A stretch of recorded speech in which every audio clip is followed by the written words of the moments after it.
Hello everyone, it's Christina of CraftyPaws. I wanted to come on and share a process video on how I made this card for Lisa's Boutique 1973's birthday giveaway challenge.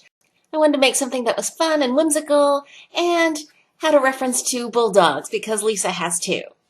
I'm using the scalloped rectangle die from W+9 Sunshine Layers, and I've used that to cut some watercolor paper. This is 120-pound Seth Cole watercolor paper that I picked up at Tuesday morning, and I actually wouldn't recommend it. I think I'm going to be using this for more mixed media rather than watercoloring because it just doesn't move the ink and watercolors around very well. I'm using Tim Holtz Distress ink and peacock feathers, picked raspberry, mustard seed, and wilted violet, and I'm spreading that around with clear Wink of Stella brush, which gives it a really beautiful shimmer. I'm also using a Pentel water brush to help move the ink around a little bit better, just because the Wink of Stella is a little stickier than plain water is. I also continually spray it with water from a water spray bottle.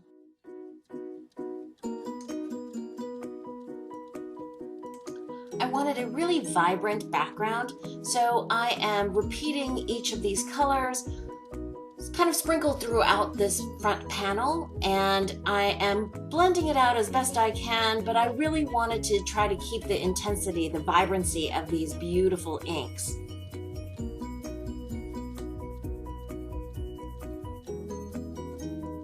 There's really no rhyme or reason to where I'm putting each of the colors.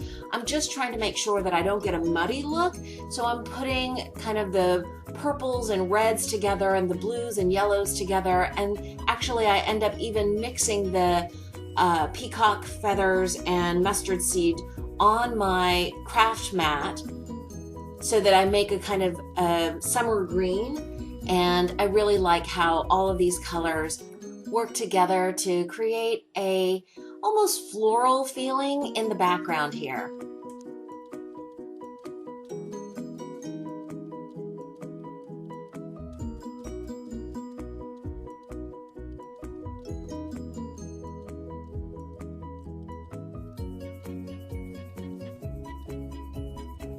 To stamp out my sentiment, which is from the Essentials by Ellen Hello Gorgeous stamp set, I am using a Misty tool because the texture of the watercolor paper is so rough that I want to make sure that I can stamp over and over the sentiment, which is sparkle on. I'm also positioning the stamps there at the bottom with my other elements on my card kind of positioned in place so that I have the correct spacing that I want. I put the stamps down on the watercolor paper where I want it, and then I've attached it now by pressing on the front panel of the Misty tool to cling to the words. Now I'm using VersaFine ink because I find that that gives a very clean, crisp sentiment stamping, and I'm inking the words and stamping down on the watercolor paper. And it comes out a little bit splotchy, so I'm going to ink it actually 3 times. What's great about the Misty is that I can be sure that even though I repeat the stamping, the stamps are not going to shift on me, and I'll get a really crisp sentiment.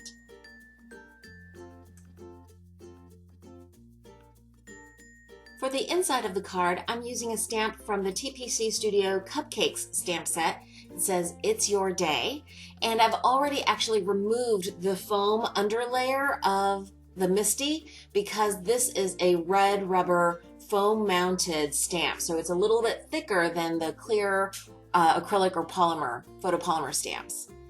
And again, this came out a little bit better, but I wanted to stamp it twice because it wasn't as crisp and clean as I had wanted.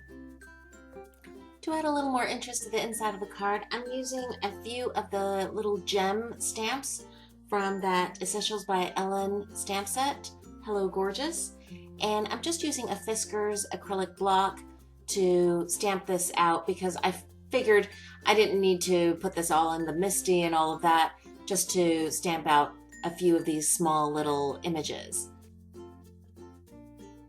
I think it's visually more appealing to the eye to do things in odd numbers, so I'm picking 3 of these gems to stamp out. I'm just wiping that down with a baby wipe, and then I decide it's still looking a little too sparse, so I'm gonna just doodle some little sparkly, I don't know, X's with little dots, kind of sprinkling them all through the inside of the card.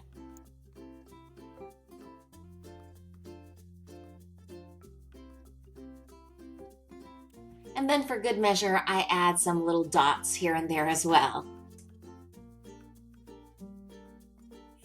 I don't know that I would recommend this next step, but I think ultimately it came out okay. I'm using my EK Tools powder tool to dry off that little corner just in case the watercolor paper wasn't completely dry. And I'm using a Versamark marker to go over the sparkle on sentiment.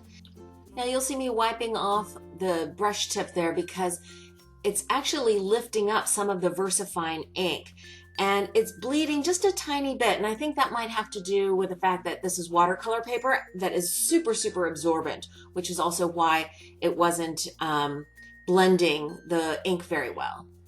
Now, because I was less confident about how this was gonna be embossed, I used clear embossing powder rather than gold or black or something like that. I'm brushing off the excess that kind of got off a little bit off the edges of the sentiment.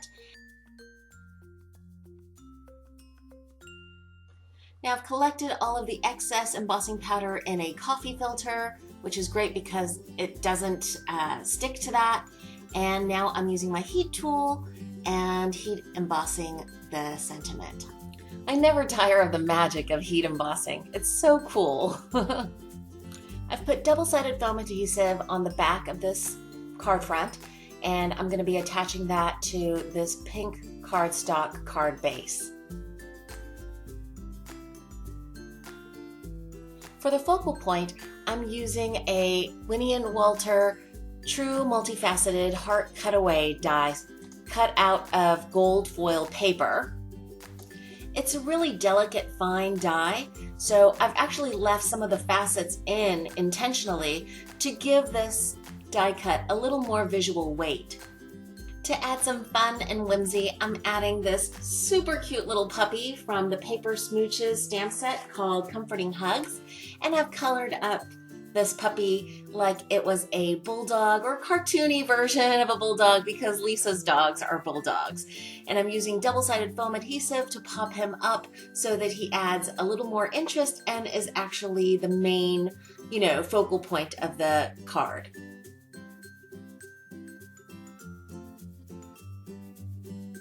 To add a little more sparkle, I've picked out some sequins in a pale brown, some champagne gold, and yellow in medium and small sizes, and sprinkling out, let's see, 1, 2, 3, 4, 5, 6, 7 of these sequins to add more sparkle.